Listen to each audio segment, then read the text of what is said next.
What up, Smack Talkers? We got episode 6 about to drop. And boy, all I'm saying is this. Got a lady going through surgery for an injury.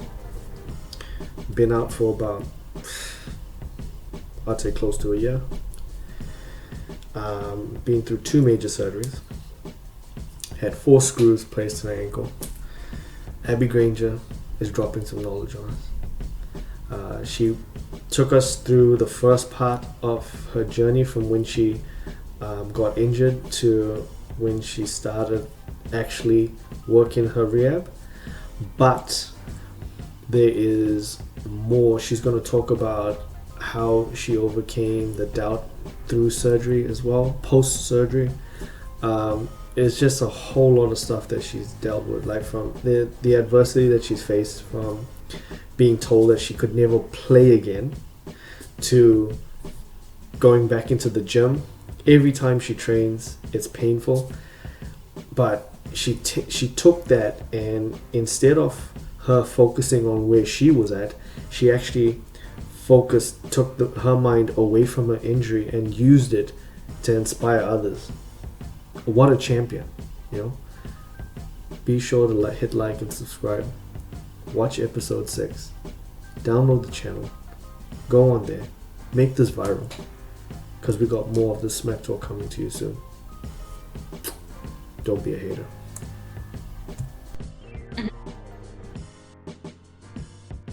What's up, smack talkers? We got a little abbylicious over here. I heard you want to talk some smack, Abby. You ready? It hurt my line. I'm ready. Yeah. Everyone, we've got Abs. Yeah, she's on such an incredible journey at the moment. Well, she's been on an incredible journey, but now she's like, this is getting to the nuts and bolts, the nitty gritty of it. She's been knocked back by a few injuries, and I don't even want to, I'm actually almost welling up talking about your injuries, because it's no tears. If there was a sport for injuries, I think I'd definitely win that one. So it's devastating. Tears. So I was like, I'm gonna let Abby just share a bit about her story, because Abby has, if ever there was some person that I would describe with true grit and determination, it would be you, Abs. So just take it away and let the smack talkers know what you're about. Okay, hi guys. I'm Abby. I'm 22 years old, and basically life has just absolutely kind of hit me with an uppercut, chucked me under the bus. Just out of nowhere. You think you'd never be that person to get an injury that's really severe, or when you're just sitting there in life and you see something happen, you're like, that'll never happen to me, like I'll never get robbed, my car will never get hit, like I'll never be in a crash. And then it just happens, and basically that happened to me last year. I was playing a rugby game, and I've played sport my whole life growing up. You played sport really good growing up. Just let these smack talkers know you're the real deal, man. Like, don't ice the down. Okay. We'll go back then. So I did my schooling at Otamuta College, primary, intermediate, and growing up I did a lot of sport, everything: netball, water polo, tennis, swimming, basketball, everything. The only sport I didn't play was hockey, and that was because I'm too competitive, so I never got trusted with a stick. Because so you're getting knocked out, like, oh. Yeah. But we didn't have rugby at school, so I never played rugby or touch or anything like that when I was growing up. So when I was at school, I did netball, a lot of rep netball, but my main sport was volleyball. And I did, I love volleyball. Did a lot of rep volleyball, went to USA for New Zealand beach volleyball. And when I was over there, I just love volleyball. I was so obsessed with it, and I was like, I'm going to do this for the rest of my life. And then but you find out all the political stuff with volleyball, and just the cost. It wasn't New Zealand sport funded at that time as well. The funding had been cut, so I was like, I would just keep asking the universe, like, what's another competitive sport I can go for that I really want to thrive in.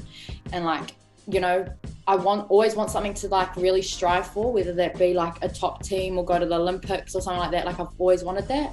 Yeah. And this is the thing that got me, was my granddad passed away when I was like 6-7 years old. And he was a massive influence in my life. And even when he left, I just always felt like he was right next to me. Yeah. And so I got his name tattooed on me as his initials because I keep asking for a sport to play. And he came into my dream and gave me a rugby ball and said, go play. And I laughed because I've never played rugby my whole life. And so that's what made me quit volleyball and go to rugby. And my first training session, I went to the Black Ferns captain, Les Elder, was there, and she was the high performance Bay of Plenty like woman at the time. And she just called me up the next day and asked if I wanted to get involved with Bay of Plenty high performance women's program. And I was like, shit, yeah, sure. Like they thought I was from out of town, I'd been playing rugby for a while. And I said, no, this is my first training session. And so I got picked up from there and then became part of the Bay of Plenty rugby women program. And then I actually got concussed that year. I fell over and slipped into a pole outside my house drinking. But Yeah. I wasn't wasted. It had been raining and I didn't know one of the boys had followed me. Yeah. And I turned around to look at him, went to run off and just slipped because I was in boots, and because it was dark, I just like didn't even see the pole. Hey, it's a common mistake. So yeah. It's actually quite common. So I debuted for the Volcanics the year afterwards. And then, so that was my like building year. So coming into last year, I was like, this is gonna be my year. I went to a gym, Raw Fitness, and I trained so hard over that summer. Like I came back, I was so fit, I was so strong, like I was ready to go. And I came back, I played my first game, like one of the best games I've played in, obviously a very short career in rugby at the moment, but so like one of the best games I played. And my Volcanics coach was there and he was like, you're on this season. And I was like, yeah. And the second game I played, yeah, boom, not on anymore. And it was like 4 minutes to go. And I just felt it. And I was playing on the wing and I cut back in and I just felt a whole lot of weight just like drop. I was at the ruck and I placed the ball. And in an instant, you always hear people say like when they get injured or something happens to them, like in your gut, you just know, like you kind of go into the survival mode. Yeah. And that's literally what happened. There was so much noise going on around me. Like I just heard players screaming, you know, you're playing a game of rugby, but all I could hear was like just this loud crack. And it was honestly just like, it was like really quick. And I just felt like a brick had dropped on my foot. And I hopped up afterwards and I tried to carry on playing. So I got up and tried to run and my whole knee then like kind of, it didn't dislocate, but it just kind of like went. And I was like, what the heck? I got up again and tried to go again. So I tried to go 2 times. And the second time I couldn't even like walk. Like that's when I felt the pain in my foot. And it was just like what you were saying, when you've snapped your Achilles before. Yeah. Just numb. Went completely numb. And I just knew straight away, I was like, this is it. And I was like, now I have to work. Like I've got a journey to go. And I knew from that instant that was it. And anyway, I went off the sideline, went to A&E, and here was the catch. I was in A&E, I was pale as, shaking, gonna vomit. The lady scanned my foot and told me nothing was wrong and tried to send me home. No way. And at this point, yeah. And they were trying to convince me that like nothing was wrong. And this is when I really just had to like step into my power and be like, no. Yeah. And I think that's my first real important point for any athlete or anyone is like, when you know, you know. So taking that first step, and I knew something was wrong. So I said, no, go get me a doctor. So they went and got me another doctor. And then, basically just found out I had 4 bones, dislocated 3 joints. And at this point in time, they told me I had ruptured 1 ligament. But actually 2 ligaments were gone, but I didn't find that out till 6 months later.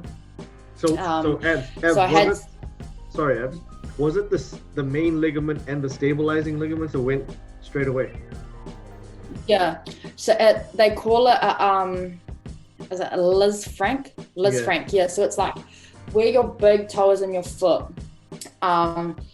It's like in your metatarsals. So it's kind of like here. If this is your ankle, it's kind of like in here. So it's this ligament that goes between your two metatarsals. So I basically lost all control all down the inner side of my foot. My big toe, I couldn't move. The second toe, I couldn't move. And so this whole stabilization here, so your main arc in your foot, just gone. Gone. Yeah, just gone. And I didn't really understand like the severity of it because I was like, I've gone through ruptured ligament ankles and played 6 weeks post doing that. Like, it's all good, I've got this. And then, yeah, the doctor just said to me, he turned around, he just said like, I'm so sorry, but like your body's not going to heal naturally, you need surgery. And so at this point in time, I was just so shocked. Like, I was in so much pain. I was like, right, let's do this, let's get it over and done with. And yeah, I went to surgery, they put 4 screws in, and that experience alone was so traumatic. Like, I had a reaction to the drugs that they gave me. My body puffed all up. My skin broke out in acne because I was allergic to the drugs that they gave me. The morphine that I had a whole bag of morphine that they gave me. I literally scratched my body so much that I was bleeding. Like, just so much that I wasn't aware of. Yeah. Just like happened. Like, everything you think could go wrong pretty much went wrong. And it was just like out of my control. And yeah, so that was my first surgery. I remember waking up, I was high. I was in this room with all these old people, and I was trying to talk to them. I was like, yo, and I don't even think grandma over here could hear me. I think I don't know, there's like no one was talking to me, but I was having a great time. Perfect. And the surgeon came in and yeah, I was on it. I had a great time. And the surgeon came in, and I asked him, how long till I'm back? And he said, 6 months, you'll be back playing. Yeah. And I looked at him and I was like, 6 months. And then he laughed and he said, I'm sorry, like, we won't talk about this now, we'll talk about it another day.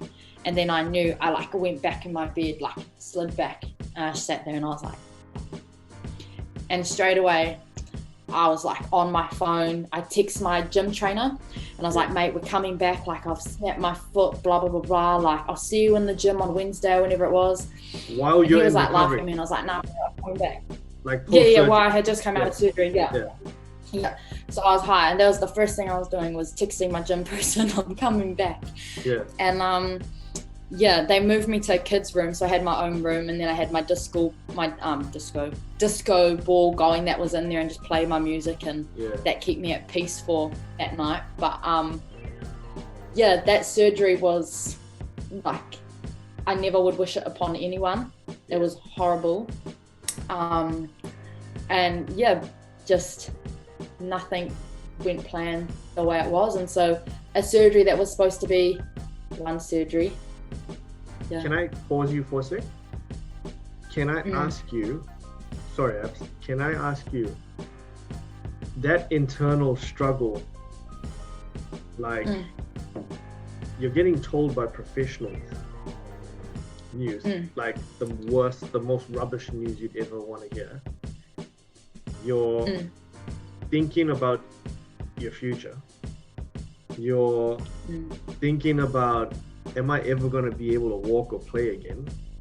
All these things that are going through your mind. Can you tell the smackers out there, like, what that internal struggle feels like? Yeah. I think straight away when they tell you, you are literally so shocked.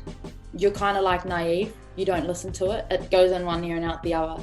So when I first was processing this information, I was like, I don't really care what degree you have. Like, you can't tell me anything. Like, whatever. Like, that was me. Like, I was sitting there going, like, I don't really care what you have to say, but I'm going to go back playing. Like, I told the surgeon I was going to be back playing in 6 weeks when he was talking to me. So that was my, like, mental kind of at the time. Yeah. But as it progressed, that's when it really kicked in.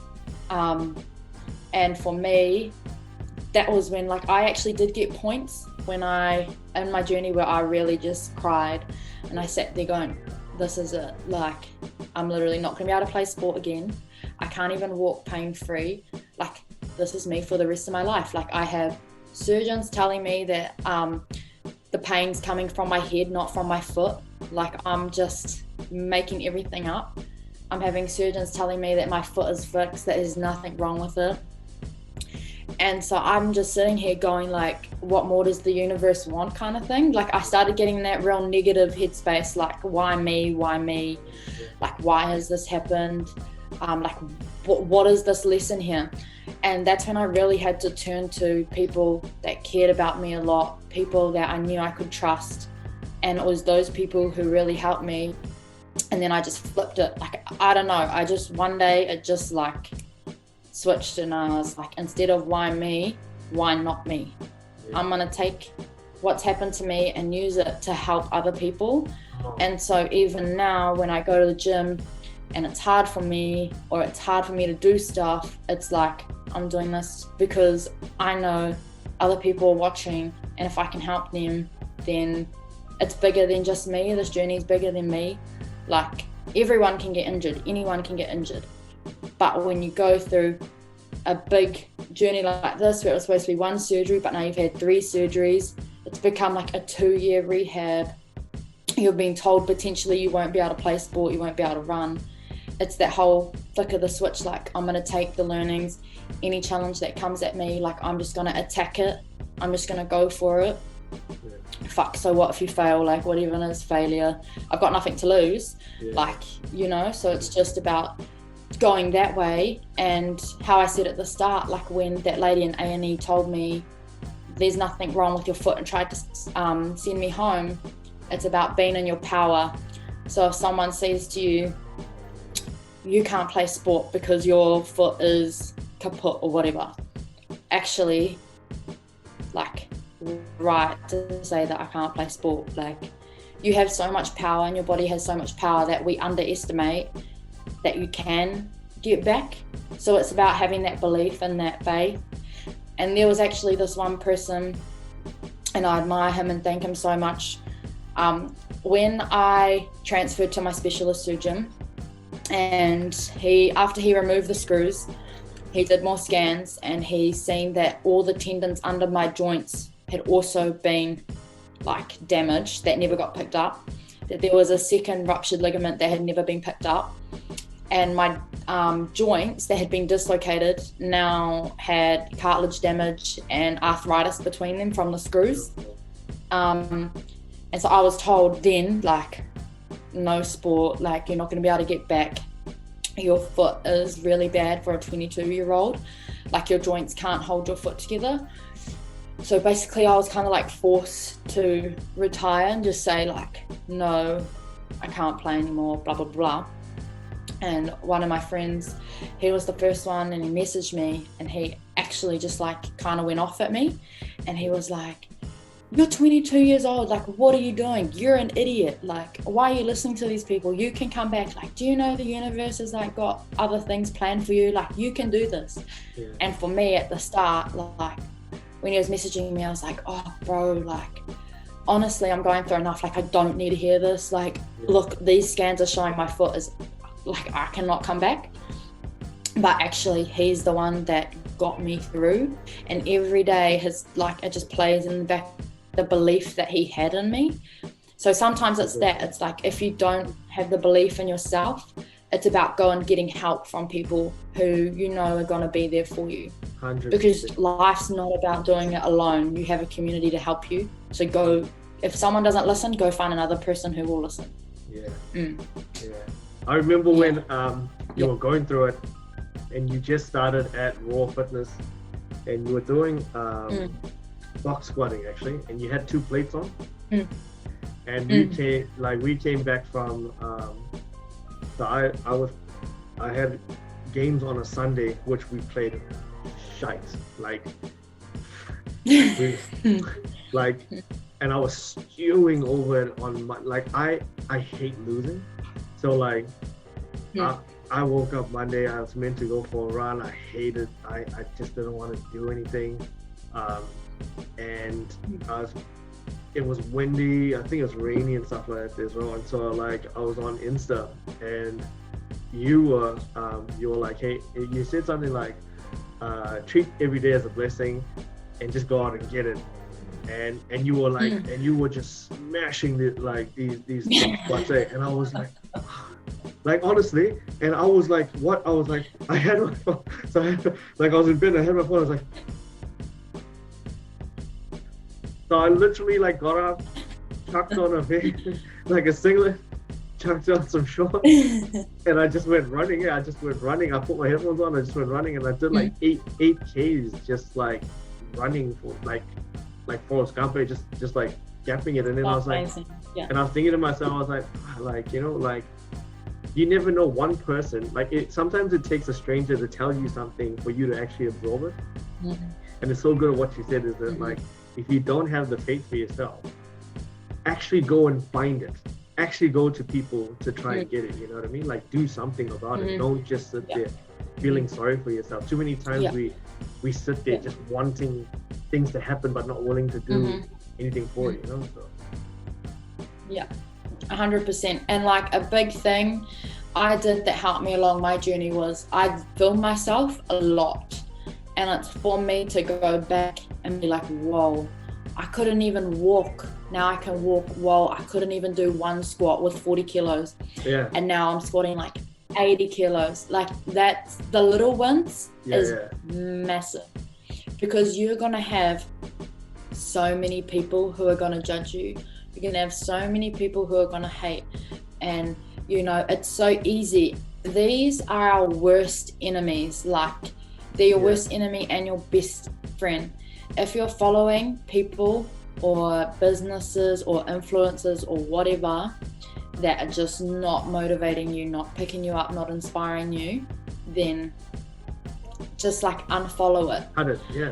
For me, I started following people who had come back from like injury or just lots of different training things. Just like, so when I woke up in the morning, I grabbed my phone, all I'm seeing is like people in the gym training, and I'm like, shit, fuck, no burgers for me today, like I'm going to the gym, you know? So I was like trying to get that motivation. So if I couldn't get it myself within me, it's that discipline to go, nah, this is what I need to do. And because for me, I'm lucky growing up. Like, when I was a kid, my dad used to take me to the netball court, and we used to run 30-30, so up and down the netball court in 4 times in under 30 seconds. And then you get 30 seconds rest and do it 30 times. And I was like 16 doing this shit. I was I was so tired. But my dad used to say to me, like, oh, Dad, are you gonna quit, or are you gonna, my dad, me, are you gonna quit or are you gonna keep going? Are you gonna empty the tank or are you gonna give up? You got a choice. And I remember I used to vomit at these sessions. Like, I'd be bent over. I used to argue with him because I was like really pushing myself and working, but I knew how to work. And that's what got me through, and that's what gets me through now is like, I know that there's no excuse, the only excuse is myself. So if I turn up, just empty the tank. And that's where I get that from. And I'm so thankful, because if I didn't have that growing up, I wouldn't have been training throughout this injury. Because every single day since the day I did my injury, I've been in pain in my foot, serious pain. And for me, going to the gym is like painful, but I know that it's not actually making my foot worse. It's just sore because of like joints weren't aligned and stuff. So for me, it's actually about turning that mental barrier on, closing out that pain, and just going in the gym and gymming. And then, like I said, if I can share my story and then you've got up and it's helped you go do your run, then that's just like amazing. Like, that's a bonus, because not only am I getting through my journey, but I know that I'm helping others get through theirs, and that actually helps me if I know that I'm helping others as well. Like honestly, like I was sucking. I think I was just really low, and I was sucking, man. I was like, now I gotta go on this damn run, like, and do whatever, and I hate my life. I couldn't even spike last night. I made like 20, like I was so down, I was just downing myself. And then like literally like jumped on Insta, and I just jumped on Insta, like literally, when you just zone out and you just flick through, like I'm a serial. It's just such a natural habit. Yeah. So I'm like that, and then I was like, oh. Then I saw you like with 2 plates on, and I was like, that's 80 kgs, G. I was like, oh. And then I was like, nah, this is not happening, cuzzy. Alright, so I just was like, throw a singlet on. 8 Ks later. So, like honestly, you are so inspirational, Abby, and it's so good to hear that, like from a young age you had that hard work ethic. Like for me, I relied on talent. Like I couldn't be stuff like training and stuff like that, and until I only came later in my sort of sporting ability that I started to grow into my body, and then I started to like, okay, right, it starts every day. What I put in is what I'm going to get out, and slowly working like my dad, he's an excellent trainer, but for me I was like, but now you like don't listen, eh? You're like, nah.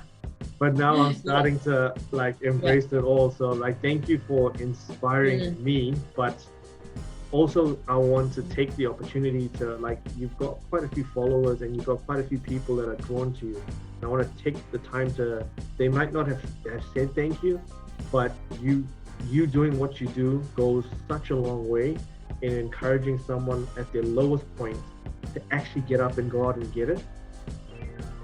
And that's rare. That's very rare. So, that's an excellent job. Like, we've got about 5 minutes left. What's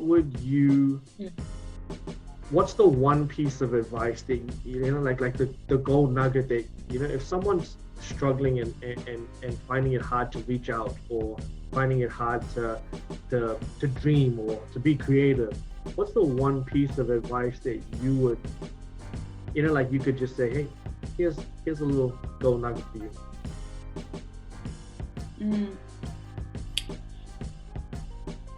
All I can say is, like, I'm not gonna sugarcoat it, because it's not easy.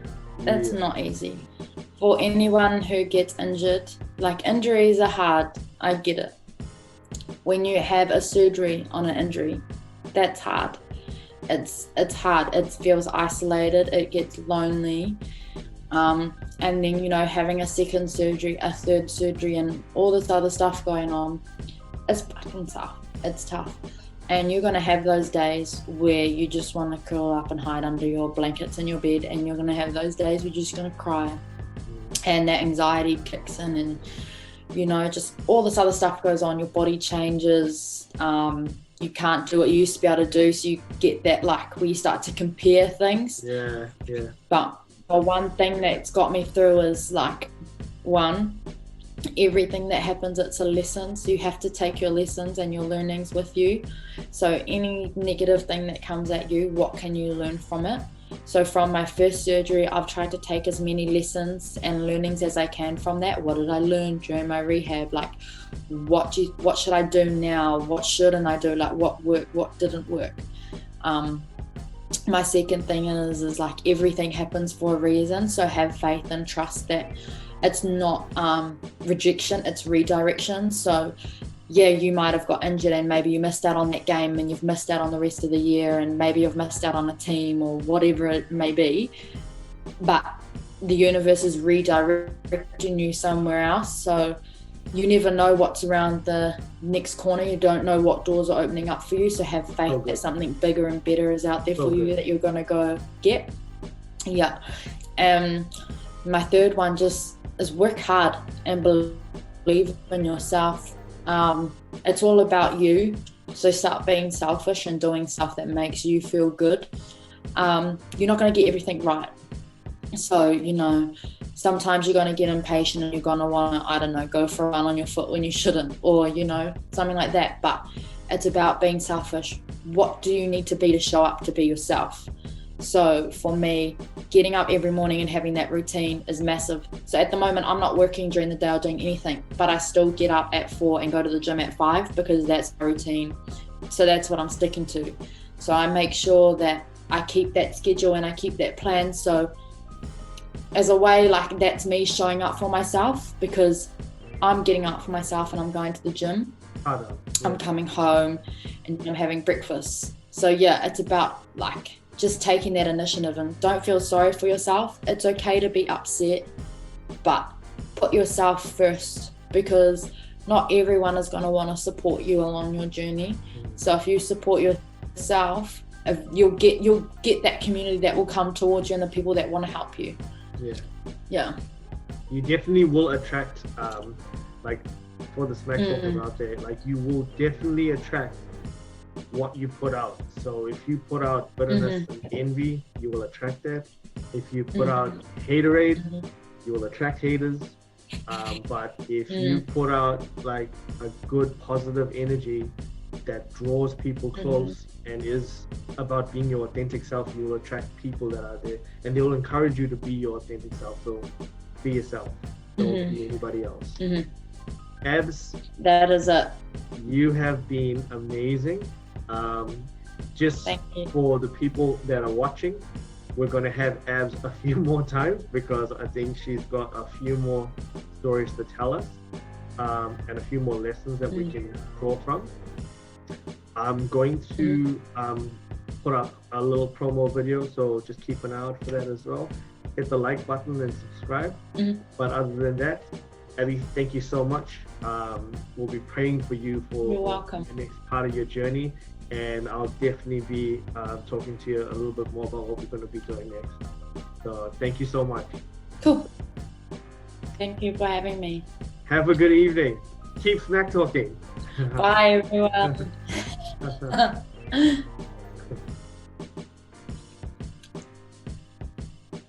was cool.